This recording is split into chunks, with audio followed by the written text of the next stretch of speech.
இப்போ ஃபர்ஸ்ட் இந்த recipe ready பண்ணுறக்காக ஒரு மிக்ஸி ஜார் எடுத்து 1/2 கப் அளவுக்கு சர்க்கரை எடுத்துக்கலாங்க. எடுத்து தண்ணி எதுவும் சேர்க்காம நல்லா பவுடர் மாதிரி அரைச்சி எடுத்துக்கலாம். இப்போ ஒரு மிக்சிங் பவுல் எடுத்து 2 முட்டையை உடைச்சு உள்ளே சேர்த்துக்கலாங்க. இப்போ 2 முட்டையை உடைச்சு உள்ளே சேர்த்ததுக்கப்புறம் நல்லா இந்த மாதிரி கலந்து விட்டுடலாங்க. இந்த மாதிரி நல்லா கலந்து எடுத்துட்டு நம்ம மற்றதெல்லாம் சேர்த்துக்கலாம். சர்க்கரை நல்லா பவுடர் பண்ணி எடுத்துருக்கு இல்லைங்களா, அது ஃபுல்லாக உள்ளே சேர்த்துக்கலாங்க. சேர்த்துட்டு ஒரு டைம் நல்லா இந்த மாதிரி மிக்ஸ் பண்ணி விட்டுடலாம். இந்த மாதிரி கட்டிகள் இல்லாத மாதிரி நல்லா கலந்து எடுத்துக்கலாங்க.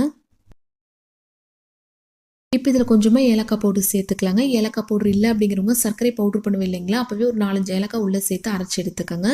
இப்போ அதுக்கப்புறம் என்ன பண்ணலாம் அப்படின்னா 1 கப் அளவுக்கு வெள்ளை ரவை எடுத்துக்கலாங்க. எடுத்து அதை ஒரே அடியாக உள்ளே சேர்க்காம இந்த மாதிரி கொஞ்சம் கொஞ்சமாக சேர்த்து நல்லா கலந்து எடுத்துக்கலாம்.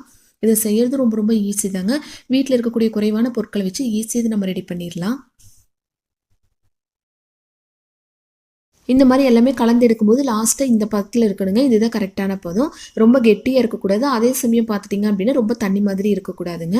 இப்போ லாஸ்ட்டாக இதில் கொஞ்சமாக ஒரு சிட்டிகை உப்பு சேர்த்துக்கலாம். உப்பு சேர்த்துட்டு நல்லா இந்த மாதிரி கலந்து விட்டுடலாங்க. இந்த மாதிரி நல்லா மிக்ஸ் பண்ணி ஒரு 10 நிமிஷம் மூடி போட்டு மூடி வச்சிடலாங்க. அதுக்கப்புறம் நம்ம எடுத்து பார்க்கலாம். இப்போ மூடி வச்சிடலாங்க. கரெக்டாக ஒரு 10 நிமிஷம் இருக்கட்டும். அதுக்கப்புறம் நம்ம எடுத்து பார்க்கலாம்.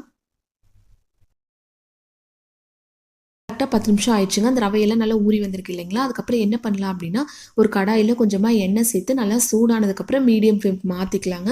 மாற்றிட்டு ஒரு குழிக்கரண்டி எடுத்து இந்த மாதிரி கொஞ்சம் கொஞ்சமாக உள்ளே சேர்த்துக்கலாம். இல்லை உங்களுக்கு கொஞ்சம் பெரிய சைஸ் போண்டா மாதிரி வேணும் அப்படின்னா கொஞ்சம் அதிகமாக கூட நீங்கள் உள்ளே சேர்த்துக்கலாங்க. குட்டி குட்டியாக வேணும் அப்படிங்கிறவங்க இந்த மாதிரி ட்ரை பண்ணி பாருங்கள்.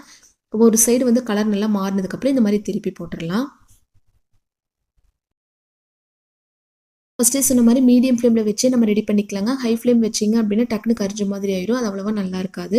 இப்போ 2 சைடுமே இந்த மாதிரி பொன்னிறமாக வந்ததுக்கப்புறம் எண்ணெய் ஃபுல்லாக வடித்து நம்ம இது ஒரு பிளேட்டுக்கு மாற்றிக்கலாம். இதே மாதிரி மீதி இருக்கிற எல்லாமே எண்ணெயில் போட்டு பொரிச்சு எடுத்து எண்ணெய் ஃபுல்லாக வடித்து நம்ம ஒரு பிளேட்டுக்கு மாற்றிக்கலாங்க. அவ்வளோதான் பாருங்கள், சூப்பரான நம்ம ஸ்நாக் ரெடி ஆயிடுச்சு இல்லைங்களா. ஒரு 10 நிமிஷம் கூட இல்லை, டக்குன்னு ரெடி பண்ணிட்டோம். வீட்டில் இருக்கக்கூடிய குறைவான பொருட்களை வச்சு ஈஸியாக இதை ரெடி பண்ணிடலாங்க. டேஸ்ட்டும் ரொம்ப நல்லாயிருக்கும்.